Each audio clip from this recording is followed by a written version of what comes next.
furrows, it also has a cortex of gray matter, वो भी एक ग्रे मैटर से ही बना है।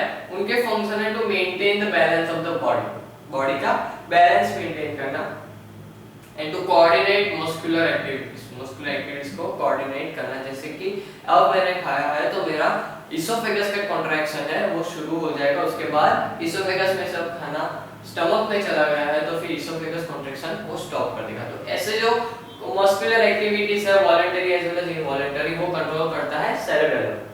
तो next is the medulla oblongata, another part of hind brain.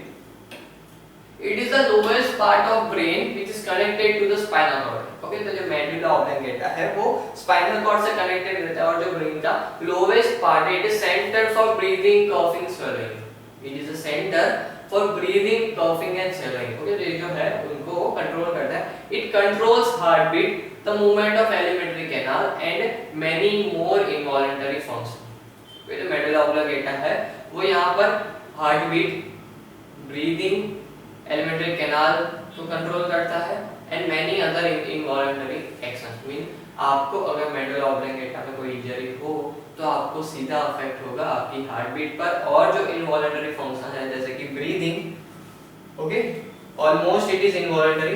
तो अगर आपको कोई हार्म होती है, इंजरी होती है मेडुला ऑब्लंगेटा में तो it's a great serious matter, okay, because it is directly connected to the involuntary functions of heartbeat. Okay, in all the 12 pairs of nerve, okay, यहाँ पर 12 pair cranial nerves present रहते हैं coming out of the brain में से 12 pair of nerves बाहर आती है और पूरी बॉडी को कनेक्ट करती है।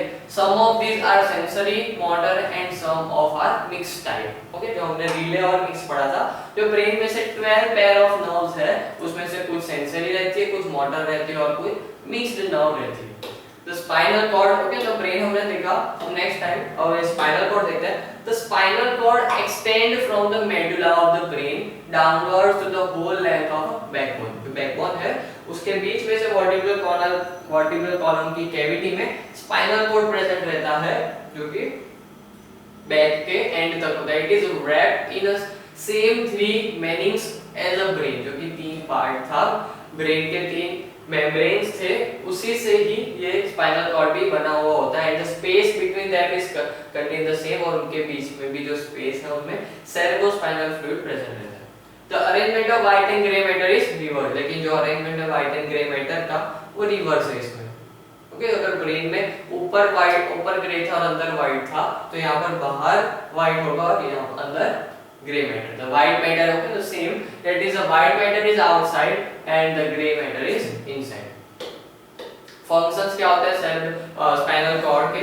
The carry out reflexes below the neck. Okay, जो हम ऑडियो रिस्पांस करते हैं, आपको कुछ सुनाई दे रहा है तो आपका मुंह ऑटोमेटिक उसके साइड देखेगा, या फिर आपको कुछ फील हो रहा है तो उसके अगेंस्ट में क्विक रिस्पांस के लिए जो भी रिस्पांसिबल है, क्विक रिफ्लेक्स एक्शन, उसके लिए स्पाइनल कॉर्ड रिस्पांसिबल रहता है।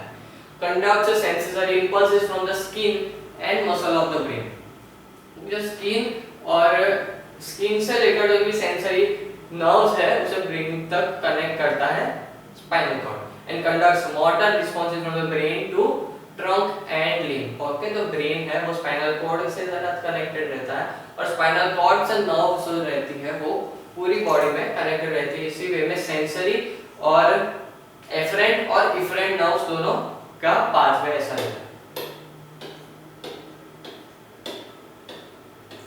Next is the peripheral nervous system, where is the central nervous system. Now we are going to see the peripheral nervous system. Peripheral nervous system consists of all nerve arising from the brain and spinal cord. Okay, brain और spinal cord में से जो भी nerves यहाँ से arise होती है, okay, we already know that brain में से 12 pair of nerves arise रहती है, जिसमें से कुछ sensory, कुछ motor और कुछ mixed रहती है, और spinal cord में हम देखेंगे। Overall, it is of 2 kinds. That is efferent means receiving sensory pathway and efferent means carrying away motor pathway. The efferent pathway are included into 2 kinds of motor. जो efferent pathway है जो कि receiving या फिर sensory है जो कि पूरी बॉडी में से सेंस करके सिग्नल है वो ब्रेन को या फिर स्पाइनल कॉर्ड वाला ब्रेन को देती है, उसको हम देखेंगे। It is 2 kind of nerve, वो है 2 टाइप की। The purely sensory nerves, for example, a cranial nerve received from the eyes, ears, nose, etc. जो कि ब्रेन के पास वाले जो ऑर्गन्स है, सेंसरी ऑर्गन्स है, वहां से वो डायरेक्ट कनेक्टेड रहती है, जिससे कहते हैं purely sensory nerves and mixed purely sensory nerve, for example ऐसे क्रेनियल नर्व, और जो mixed cranial nerves like a fifth which contain sensory fibers bringing sensation from the face, but it is also contain motor fibers which carry impulses away from the jaw. Okay, जो cranial nerve means brain में से जो भी nerves निकल रही है जिसे हम कहते हैं क्रेनियल नर्व, तो बेसिकली वो ईयर, नोज, टंग और आईज से कनेक्टेड रहती है डायरेक्टली, और दो दूसरी टाइप की जो डायरेक्टली कनेक्टेड है उसे हम प्योरली सेंसरी नर्व्स कहते हैं, और जो मिक्स्ड क्रेनियल नर्व्स है सेकंड टाइप की, वो फेस के ऊपर जो स्किन है उसके साथ कनेक्टेड रहती है, और जॉ है उसका मूवमेंट भी वो कंट्रोल करती है, और मोटर वहां से इंपल्स ब्रेन को देती है।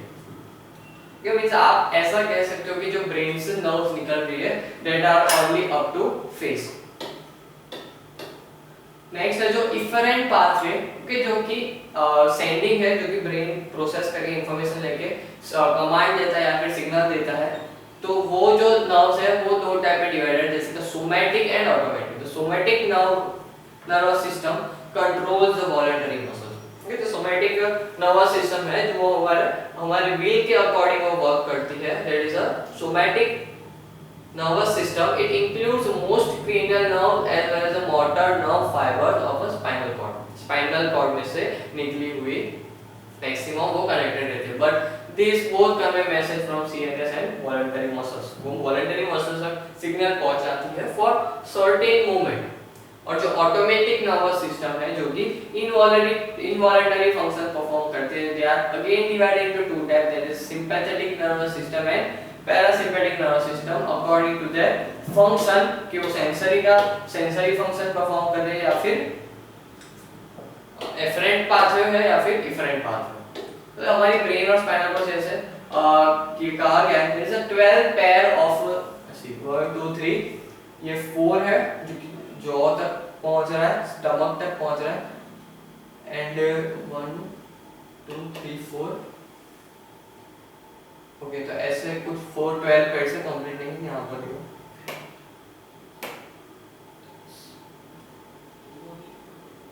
तो ऐसे सिर्फ एक रफली रिप्रेजेंटेशन है कि कैसे स्पाइनल कॉर्ड की नर्व्स कौन से ऑर्गन्स तक कनेक्टेड है और क्या-क्या कंट्रोल करती है।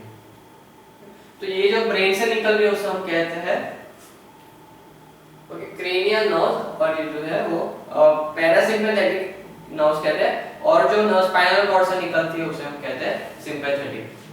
ठीक है, this is what the whole is parasympathetic and this is sympathetic.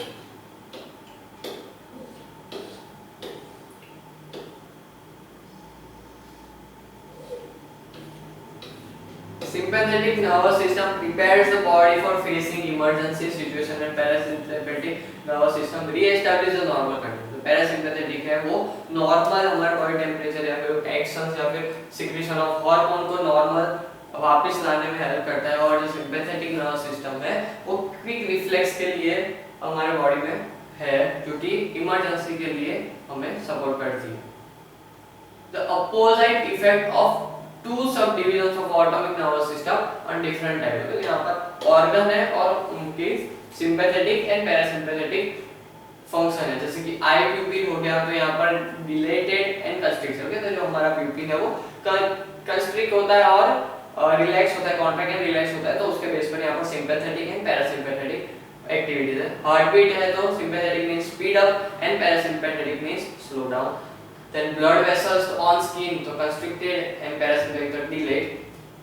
On muscles, so be dilate and parasympathetic, there will be no effect। Bronchioles and dilate and constricted urinary bladder, तो अगर muscles relaxed है तो वो sympathetic है, अगर muscle contract हो रहा है, feeling of urination आ रही है, तो वो parasympathetic activity जाएगी, जो कि होती है spinal cord। Okay, and the sweat secretion, sphincter contraction, sphincter relaxation and increase and no effect। okay, there is other type जो कि हमारी ग्लैंड्स रहती है उनका सिक्रीशन के बेस पर भी यहाँ पर उनके क्या-क्या एक्टिविटीज है parasympathetic as well as sympathetic वो यहाँ पर बताएंगे।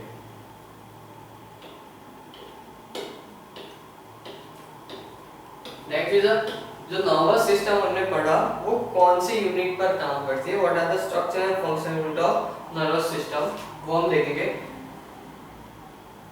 ओके, तो that is a neuron, the neuron is the structure and function unit of nervous system. Okay, तो न्यूरॉन होता है वो हम देखेंगे एक बार।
ओके, तो एक स्ट्रक्चर है न्यूरॉन का, जिसके ये पार्ट को, जो एंडिंग पार्ट है, जो कि हम कहते हैं वो सेंसरी ऑर्गन से कनेक्टेड रहता है। तो इसे हम कहते हैं डेंड्राइट्स।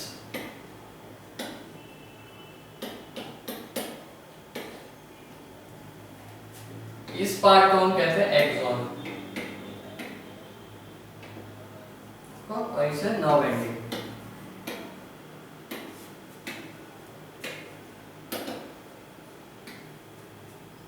और हम डीप में देखेंगे। ये था जो बेसिक बॉडी है जो नर्व सेल की, वो था। तो सेल बॉडी कंटेन्स, ओके, तो यहाँ पर सेल बॉडी रहती है बीच में, और ये होता है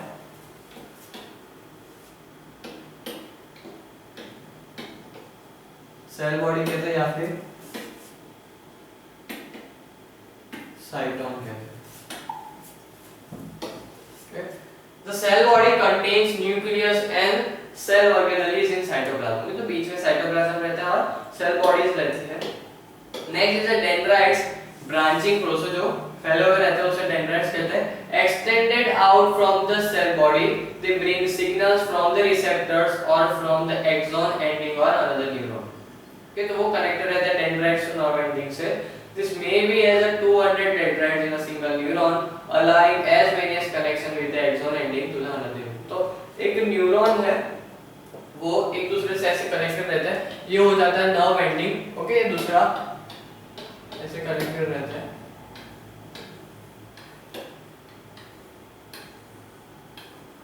और ये आगे दूसरा न्यूरॉन। ओके, तो यहाँ से मींस, और यहाँ से दूसरा एक डेंड्राइट, वो यहाँ से ऐसे कनेक्टेड रहेगा फॉर सिग्नल ट्रांसमिशन। तो यहाँ पर जो नर्व्स यहाँ से कुछ ना कुछ सेंस करेंगे, वो सिग्नल यहाँ से, ओके, तो वो सिग्नल एक्सॉन, यहाँ से जो सिग्नल, एंड मान लो यहाँ पर स्किन है, तो यहाँ से कुछ सिग्नल उसने ट्रांसमिट किया, तो वो यहाँ से इसके वाया दूसरे न्यूरॉन के साथ वैसे सिग्नल ट्रांसमिट करते करते ब्रेन तक पहुंचाती है। A long nerve fiber or axon carries an impulse from the cell body towards the terminal branches, which may either pass the impulse to the another neuron or into the muscle or gland to bring about required action। तो इस way में वो signal transmit करती है, which may be एक muscles को जाकर मिल रहा हो या फिर एक दूसरे न्यूरॉन को, जो कि और आगे सिग्नल ट्रांसमिट करेगा। The fatty sheath of material जिसे कहते हैं myelin, it covers the axon and such fiber are called modulated and myelinated fibers। तो ये जो sheath है, okay, उसे हम कहते हैं myelin, जो इसे myelinated न्यूरॉन कहते हैं। तो यहाँ पर कुछ उसकी कैरेक्टरिस्टिक्स है, कुछ लेबलिंग है जो आपको याद रखनी है, जैसे कि न्यूक्लियस, डेंड्रॉन्स, डेंड्राइट्स। ओके, जो मेन ब्रांच उसे डेंड्रॉन कहते हैं, और दूसरी डिवाइड, उससे भी डिवाइड छोटी है, वो उसे डेंड्राइट्स कहते हैं। पेरिकार्डियम, साइटोप्लाज्म को पेरिकार्डियम, न्यूक्लियस, देन वहां पर साइटोप्लाज्म में छोटे छोटे नॉड्स हैं, ओके, जिसमें ग्रेन्यूल्स है जिसे कहते हैं निजल ग्रेन्यूल्स। देन जो मायलिनेस शीथ रहती है वहां पर भी न्यूक्लियस प्रेजेंट रहता है। देन मेडुलरी शीथ, मायलिनेस शीथ और एक्सोन के बीच में एक दूसरे एक लेयर रहती है जिसे कहते हैं medullary sheath. End of the okay, यहाँ पर जो टर्म पार्टीशन पे यहाँ पर node of Ranvier and axon ending या फिर नर्व एंडिंग। कंडक्शन कैसे होता है नर्व सेल पे वो देखेंगे।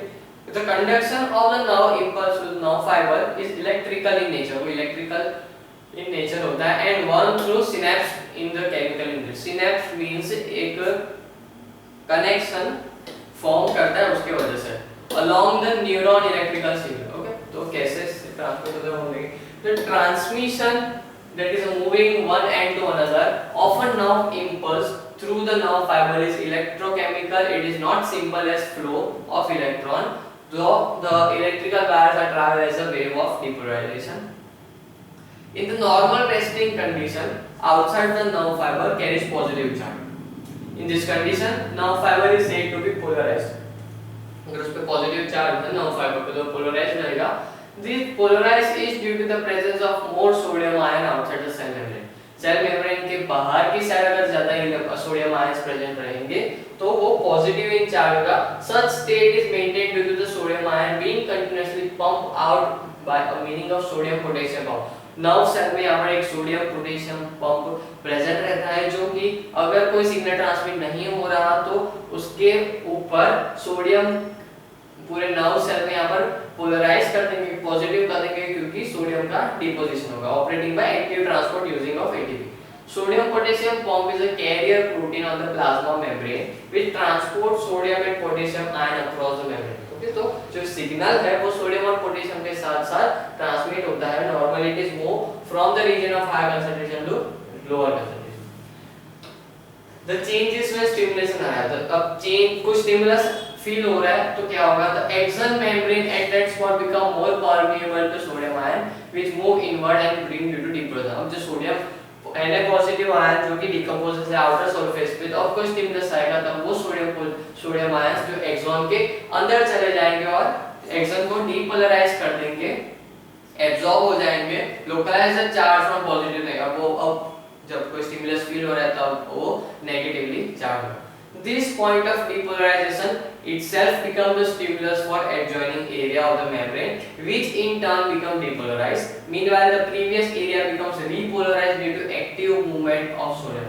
अब जैसे stimulus feel हो रहा है तो सोडियम पॉजिटिव आयंस अंदर जा रहा है तो सिग्नल वहां से पास होगा और जैसे सिग्नल पास हो गया वो वापस पोलराइज होगा, सोडियम पंप वापस एक्टिव होगा और सोडियम पॉजिटिव आयंस को वो वापस सरफेस पर ला देगा। And now fibre is ready for the next wave. जैसे सोडियम पॉजिटिव आयन वापस सरफेस पर आ गया है तो अब वो next wave of depolarisation means next signal transmit करने के लिए रेडी है। कुछ ऐसा होता है, ये सिग्नल है तो जब सोडियम पोटेशियम पंप तो जैसे पोटेशियम ऊपर होगा सोडियम अंदर जाएगा तो पोटेशियम सिग्नल को लेकर आगे जाएगा और सोडियम अंदर जाएगा, फिर वापस सोडियम ऊपर आ जाएगा।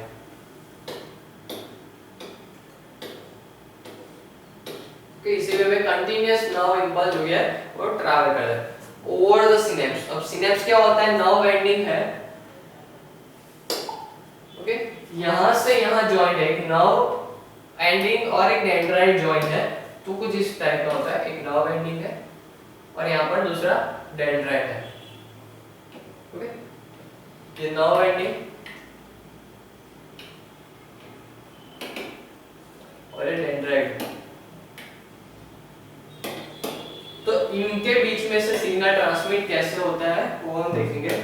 इसे कहते हैं सिनेप्स। ओके, इसे कहते हैं synapse.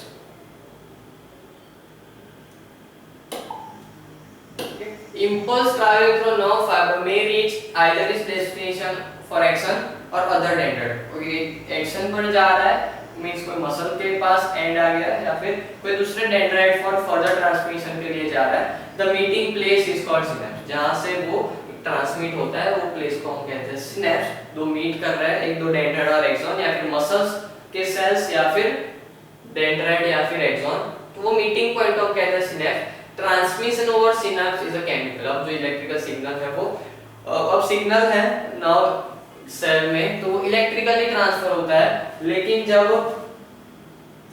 At the terminal transmission होता है तो वो केमिकल होता है। Okay, transmission chemical process as a impulse reaches at the terminal end of the axon, the following events take place. Chemical acetylcholine is released at the end of the axon. Axon के and में एक neurotransmitter है, इसे हम कहते हैं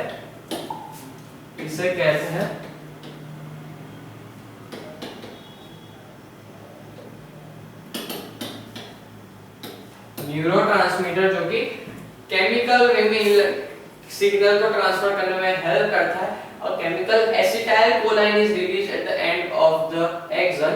acetylcholine stimulates the next neuron को, acetylcholine next neuron को स्टिमुलेट करता है और वहां पर सेम इंपल्स जनरेट करता है, जिसकी वजह से वो सिग्नल ट्रांसफर हो। Acetylcholine is soon broke down there to make up snaps ready for the next transmission. Okay, तो नेक्स्ट ट्रांसमिशन के लिए वो वापस एसिटाइलकोलाइन वापस फॉर्मेशन करता है और इस वे में वन सिग्नल दूसरे नर्व एंडिंग के साथ ट्रांसमिट होता है। In case axon ending are branch and in contact with dendrite of other neuron the impulse will travel all of them. Okay, all or none principle, यहां पे principal है all या फिर none, या फिर पूरा सिग्नल ट्रांसमिट होगा या फिर कोई सिग्नल ट्रांसमिट नहीं होगा। If stimulus is strong enough to produce an impulse, the impulse will set up to travel its own speed. Okay, वो स्ट्रांग है इंपल्स तो वो अपनी स्पीड से खुद ही ट्रैवल करेगा। Threshold is minimum strength of stimulus that can be initiated as impulse. Increasing the intensity of stimulus can not raise the speed of transmission. Okay, हमें रखना है कि आप अगर स्टिमुलस की इंटेंसिटी बढ़ाओगे तो उसकी स्पीड नहीं बढ़ेगी, that will travel in a same speed. अगर आप स्टिमुलस कम दे रहे हो या फिर ज्यादा दे रहे हो, स्टिमुलस की इंटेंसिटी कम है या फिर ज्यादा है। Next is reflex action.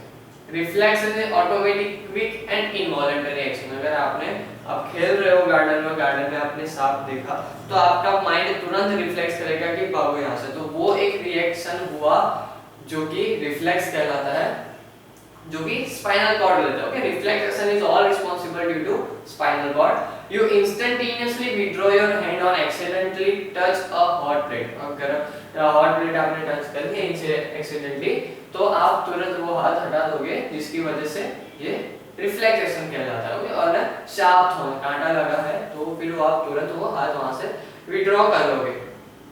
watering of mouth takes place or seeing just a smelling a familiar tasty food। आपने कोई टेस्टी फूड देखा तो आपका माउथ जब वो वाटरी हो जाएगा, that's also a reflex action. Types of reflex, यहाँ पर दो टाइप के रिफ्लेक्स होते हैं, the simple reflex and conditional reflex. Okay, the first one is inborn और नेचर। जो सिंपल रिफ्लेक्स रहता है वो नेचुरल रहता है, complete nature, we do not require previous learning. आपको प्रीवियस लर्निंग करने की जरूरत, अगर आपने हॉट प्लेट टच कर ली तो आपको पता ही है कि वो हाथ ऑटोमेटिक मूव हो जाएगा।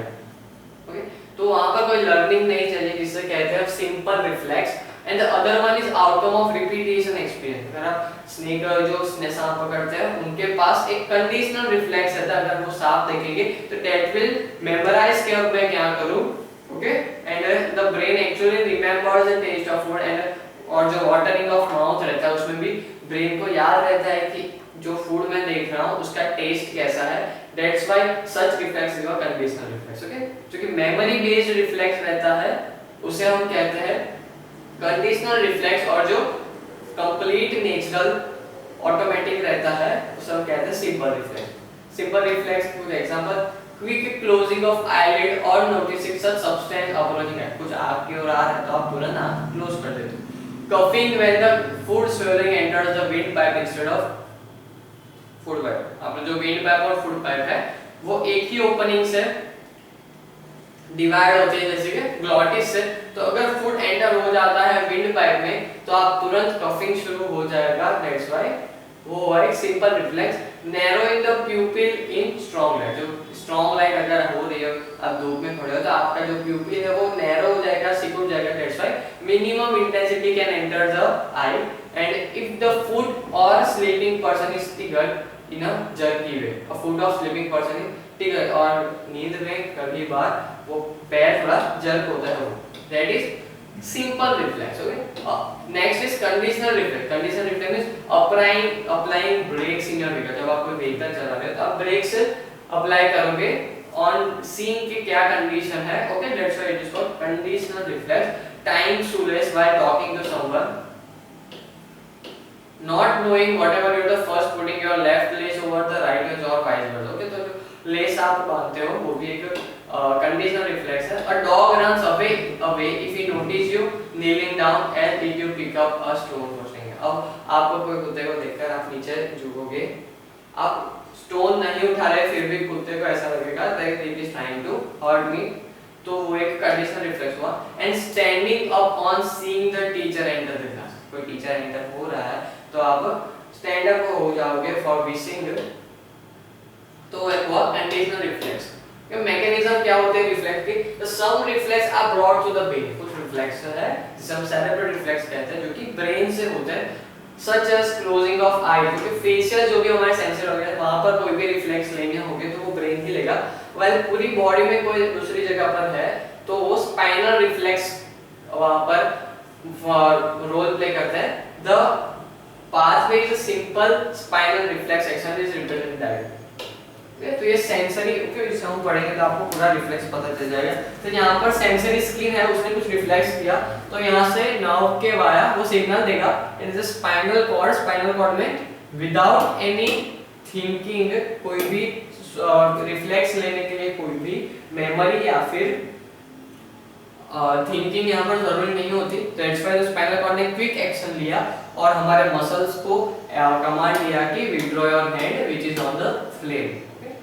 In this there are 5 necessary parts. There is a stimulus जैसे कि prick और hit, कोई stimulus आया, receptor in the sensory organ, sensory organ के receptors को recept किया, the efferent nerve fiber running through the dorsal root of the spinal cord bringing to the impulse, वो एक nerve cell आया spinal cord के पास signal आया, spinal cord ने तुरंत ही उस neuron sending out the command दिया स्पाइनल कॉर्ड ने, and the efferent fibre to the ventral root of spinal cord, a muscle or a gland, and muscle या फिर ग्लैंड को उसने कमांड दिया कि कुछ एक्शन लो. Most there are intermediate neuron between the axon ending of the afferent fibre and the motor neuron. Okay, यहाँ पर जो मिक्स्ड न्यूरॉन प्रेजेंट रहता है, मोस्ट ऑफ जो रिफ्लेक्सेस होते हैं वहां पर न्यूरॉन प्रेजेंट रहते हैं.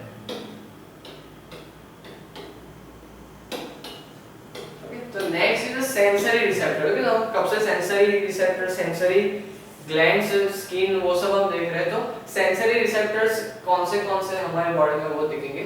तो sensory organs are the organs which we sense or detect changes in the environment, क्योंकि हमारे एक्सटर्नल एनवायरनमेंट में जो भी चेंजेस आ रहे हैं वो हमें नोटिस करते हैं या फिर डिटेक्ट करते हैं, सेंस करते हैं, वो सेंसरी ऑर्गन्स की वजह से करते हैं. Each sense organ has special sensory cells. सभी सेंसरी ऑर्गन के पास different type of special cells रहते हैं. जैसे कि आंख के पास जो फोटो मींस लाइट को सेंस करे ऐसा सेल प्रेजेंट है. नोज में ऐसा सेल प्रेजेंट है जो कि स्मेल कर सके. टंग में ऐसे रिसेप्टर्स, ओके, सेल्स या फिर specialised cells which perform a certain function, it is known as receptors. तो टंग में ऐसे रिसेप्टर्स प्रेजेंट है जो कि टेस्ट कर सके. ओके, तो यहाँ पर डिफरेंट टाइप्स के. In human there are typically 5 sense receptors. यहाँ पर 5 टाइप के होते हैं. That is eyes for seeing, ears for hearing, nose for smelling, tongue for tasting and skin for touch, pain, pressure, heat etcetera. Okay, जो skin है वो बहुत सारे फंक्शन परफॉर्म करती है. तो वन बाय वन हम देखेंगे. The eyes nearly spherical in shape. जो आंख है हमारी वो ऑलमोस्ट स्फेरिकल इन शेप है. ये bulging a little in the front and also able to rotate freely in the bony socket. bony socket में वो freely घूम सकते हैं, which is a voluntary function. हम अपनी मर्जी से आंख को घुमा सकते हैं. The wall of eyeball is made up of 3 layers. जो eyeball है हमारा वो 3 लेयर से फॉर्म होती है, जैसे कि outer sclera, बीच में choroid and inner retina. Okay, तो sclera is outermost and white layer. In front it is continued as a transparent cornea. और फ्रंट के साइड में हमें जो दिख रही है वो फ्रंट साइड है. फ्रंट के साइड में वो कॉर्निया होती है. Okay, outer most layer cornea, और बैक साइड में जो कि आई बॉल है उसमें वो होती है स्क्लेरा. कोरॉइड जो कि मिडल लेयर है, it is composed of connective tissue having the dense network of blood vessels. जो कोरॉइड है वहां पर ब्लड वेसल्स बहुत सारे होते हैं. हाई रिच ऑक्सीजनेटेड ब्लड वहां पर सप्लाई होता है. It is inner surface is dark brown. जो इनर सरफेस है मींस जो मिडल लेयर है वो डार्क ब्राउन या फिर ब्लैक रहती है. It prevents the reflection which would be otherwise interfere the clarifying rays. वो जो ब्लैक या फिर ब्राउन इसके लिए होती है क्योंकि वो इमेज को रिफ्लेक्ट ना कर सके। अगर रिफ्लेक्ट होगा तो रेटिना पर मल्टीपल इमेज फॉर्म होगी और कोई एक क्लियर इमेज हम नहीं देख पाएंगे। नेक्स्ट इज द रेटिना, जो कि inner most sensitive, the most sensitive layer is the retina of I. Okay, the retina is most sensitive layer. It contains two kind of sensory, okay, sensory cells. यहाँ पर rod shaped cell and cones. Rod and cones यहाँ पर present है और यहाँ पर yellow spot and blind spot, दो spot present है. Yellow spot is lying at the visual axis at the best vision in the normal eye. It contains maximum number of sensory cells and particularly the cone. जो yellow spot है वो एक spot, एक place है eye में जहाँ पर maximum sensory sales means rods and कोन जो है, रॉड्स का फंक्शन है डिम लाइट से सेंसिटिव है, कोन से वो sensitive to bright light and colours. Okay, तो डिफरेंट टाइप ऑफ कलर्स के लिए डिफरेंट सेल्स प्रेजेंट है वहां आई में। तो जो येलो स्पॉट एक ऐसा स्पॉट है, एक ऐसी प्लेस है जहां पर ये जो सेंसरी सेल्स है कॉम्बिनेशन ऑफ बोथ, वो maximum number of sensory cells present है और बेसिकली सबसे उसमें भी ज्यादा है cones. Okay, the rest of retina has fewer cones and more rods. Okay, जो बाकी जगह जो cones है वो कम है और rod है वो ज्यादा है, rod shaped cell है वो ज्यादा है। And the blind spot is another point where the nerve fiber axon from the all sensitive cells of retina converge to form an optic nerve which connects the eye to the brain. There is no sensory cell at the blind spot in and any image form will be not perceived. और जो यहाँ पर हमारा blind spot है वो यहाँ पर आपने आई का स्ट्रक्चर देखा होगा, तो यहाँ से जो ब्लाइंड, यहाँ से जो नर्व्स है वो जा रही है जो कि ब्रेन के पास जा रही है सिग्नल देने के लिए। तो यहाँ पर जो पॉइंट है उसे हम ब्लाइंड स्पॉट कहते हैं, जिसके कारण यहाँ पर अगर ये पॉइंट पे कोई भी इमेज फॉर्म होगी तो वहां पर कोई sensory sales not rod not cone present है, तो वहां पर कोई भी इमेज फॉर्म होगी तो वो नहीं होगी। Next is the part of I that is aqueous chamber. Okay, जो आंख के बीच का जो चैम्बर है उसे हम एक्वस चैम्बर कहते हैं। The front part of the watery fluid aqueous humour the vitreous chamber, it is back part, बीच के पार्ट पीछे की साइड में vitreous chamber, the back part a thick jelly like glassy substance. The aqueous humour keeps the lens moist, जो aqueous humour है वो lens को moist रखता है, protect for physical stroke, physical stroke की वजह से उसे प्रिवेंट करता है, प्रोटेक्ट करता है। The vitreous humour helps in maintaining the shape of the eyeball and protects the retina, और रेटिना को प्रोटेक्ट करता है। The lens is biconvex in shape and semi solid, जो लेंस है वो बाइकन्वेक्स है और semi solid, is composed of a soft gelatinous tissue, it held in the position of suspensory ligament, तो लिगामेंट के साथ प्रेजेंट है जिसकी वजह से वो कोई भी शॉक से प्रूफ हो सके, which attached to the muscular ciliary bodies. The shape of lens is influenced by amount of tension in the ciliary ligament. Ciliary body है से वो है ciliary body जो कि जो लेंस का शेप है वो चेंज कर सकती है और अकॉर्डिंग टू लाइट प्रेजेंट, जितनी लाइट प्रेजेंट उसके अकॉर्डिंग में वो उसके शेप को चेंज करेंगे। Iris is a sort of circular curtain in front of the lens, lens के सामने एक आइरिस एक sort of curtain है, it is a black brown with जो कि different colors होता है, आई का कलर आइरिस से डिपेंड होता है, आइरिस का कलर ही होता है वो। the color of eye is the color of its iris, it contains two kind of muscles, जो आइरिस है हमारा वहाँ पर two kind of muscles है, circular muscles for narrowing the pupil, जो आइरिस है वो सर्कुलर मसल्स है फॉर प्यूपल को नैरो करने के लिए, and radiating muscle for relax होने के लिए, ओके, बड़ा करने के, radiating muscles for dilating it. The size of पिupil is adjusted involuntarily to control amount of light entering the sky, वो एक इनवॉलंटरी फंक्शन है हमारा जो कि आई की जो शेप है वो उसे कंट्रोल करता है। Can you think the situation where पिupil gets narrower, अगर आपको टेस्ट करना हो तो एक टॉर्च लेना और आपके आंख पर रख के लेस इंटेंसिटी ऑफ लाइट में टॉर्च डालना तो आपकी प्यूपिल जो है वो मूव होगी। How do we see the transmission of reflected ray from the object enters, okay, reflected ray from object enters our light through transparent structure of light, जैसे कि जगटा के cornea, aqueous humour, lens and vitreous humour, ऐसे हमारी light में आंख में enter करती है। Then image is formation of retina, okay, retina पर इमेज फॉर्म होती है। नेचर ऑफ इमेज, जो इमेज है वो इन्वर्टेड एंड रियल फॉर्म होती है। ये तो हमारे हमने लेंस में भी 10th क्लास में भी पढ़ा था, that is the image in eye is always inverted and real. The production of nerve impulse and शाम, the light energy of image produces the chemical change in the sensory, means जो sensory cells है वो यहाँ पर sense करते हैं और brain को सिग्नल देते हैं कि ऐसी इमेज बन रही है। Its perception, the brain intercepts the image in many ways and it sees the object vertical though the actual image is formed in inverted. वो उल्टी देखती है और हमें सीधी दिखती है। Next is accommodation. Accommodation is a accommodation is a focusing. आप कोई चीज को फोकस करके देख पाते हो वो accommodation पावर की वजह से। Focusing the image or retina is known as accommodation. The changing of curvature of elastic lens bring out accommodation. Okay, तो जो लेंस को डिफरेंट फोकल लेंथ पे चेंज होना उसे हम कहते हैं accommodation. For distinct vision lens is more flatted and thinner. Distinct दूर देखने के लिए हमारा लेंस है वो पतला हो जाता है और फ्लैट हो जाता है। इट इज नॉर्मल कंडीशन जो कि सस्पेंसरी लिगामेंट्स की वजह से ये होता है। And for near vision okay जो थिक होता है और tend to reduce the circumference of eyeball. Therefore, they release tension on the suspended ligament and lens become thicker, rounded, and account its own elasticity. The normal eye is constantly accommodating while walking, playing, and just looking around. Normal eye भी देख रहे हो तो वो accommodate कर रही है different चीज को देखने की, क्योंकि मैं प्रोजेक्टर देख रहा हूँ और फिर then डोर को देख रहा हूँ तो my eye is accommodating its focal length to see the object clearly with a proper way. Okay, by binocular vision, that is all primates including humans both higher place हो। जो हमारी face के आगे की ओर आईज प्रेजेंट है उसे हम कहते हैं binocular vision, which eye gives a wide हमें almost 150 डिग्री का वाइड एंगल देती है हमारी eyes to see and image from the two eyes are perceiving overlap and brain giving the impression of the depth। Okay, जिससे हमें हमारे और आंख के और ऑब्जेक्ट के बीच का डिस्टेंस कितना है वो भी पता चलता है। कुछ आई डिफेक्ट्स हम देख रहे हैं। The three common eye defects of eye, that is a myopia, hypermetropia and cataract क्या होता है वो देखेंगे।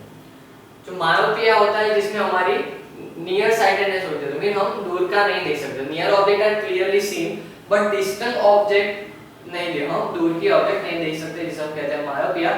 This can be corrected by concave lens। Okay, तो myopia concave lens से करेक्ट हो जाता है। लॉन्ग साइटेडनेस में हम दूर का देख सकते हैं लेकिन पास का नहीं देख सकते, जिसे हम कहते हैं hypermetropia. The distant object are clearly seen but not the nearby because the image of object is formed behind the retina. This can be corrected by convex lens। जो हाइपरमेट्रोपिया है वो। अब कैटरैक्ट क्या होता है? The lens जो है हमारा आपका usually loses transparency and turns opaque with age। जैसे जैसे एज होती है तो हमारी आई है वो ट्रांसपेरेंसी लूज करके वो ओपेक हो जाती है, मींस लाइट को एंटर नहीं होने देती। Such a lens is can be surgically removed and replaced by a intraocular lens। Okay, ऐसे लेंस को हम रिमूव करके एक दूसरा लेंस फिट करते हैं आंख में, जिसकी वजह से कैटरैक्ट रिमूव हो जाता है, जिसे हम कहते हैं रिमूवल ऑफ कैटरैक्ट। तो यहाँ पर हमने आई इफेक्ट पढ़ा और वेरियस नर्व्स को पढ़ा, नर्व एंडिंग को, central nervous system, peripheral nervous system, और हम मेन जो हमारी सेंसर ऑर्गन्स है उसमें हम पहला देखा जो कि था आई।